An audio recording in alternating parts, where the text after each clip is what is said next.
2022 жылдын 25 мартынан 3 апрелине чейин Кыргызстанда эл жана турак жай фондун каттоо өткөрүлөт. Эл жана турак жай фондун каттоодо заманбап технологиялар колдонулат. Кагаздагы суроолорду электрондук форматка өткөрүү үчүн Улуттук статистика комитети тарабынан мобилдик тиркеме иштеп чыкты. Анын кагаздагы суроолордон бир катар артыкчылыгы бар.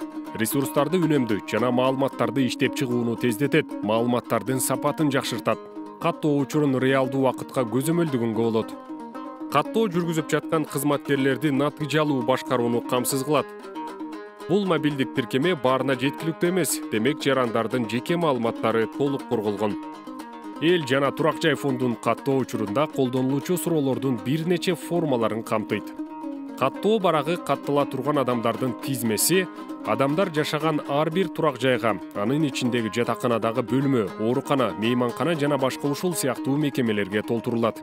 Каттоо барагы калк, үй чарбасында жашаган ар бир адамга өзүнчө толтурулат. Каттоо барагы турак жай фонду, калктын турак жайы жана турмуш тиричилик шарттары жөнүндө суроолорду камтыйт. Жарандардын жеке маалыматтарынын бардыгы ачыкка чыгарылбайт жана жыйынтык маалыматтарды түзүү үчүн гана колдонулат. Маалымдардын купуялуулугу жарандык укуктук келишимдер жана кызматкерлердин кызматтык нускамалары менен кепилденет. Келгиле, биздин келечекти түзүүдө мамлекетке жардам берели. Эл каттоо 2022. Кыргызстанда ар бир адам маанилүү. Видео ролик Россия Федерациясынын каржылык колдоосу менен калктын жайгашуусу жаатында Бириккен Улуттар уюму фонду тарабынан иштетилип жаткан Кыргызстат калктын статистикасын жүргүзүү, талдоо жана жайылтуу үчүн Кыргыз Республикасынын улуттук статистика системасын чыңдоо долбоорунун алкагында түзүлгөн.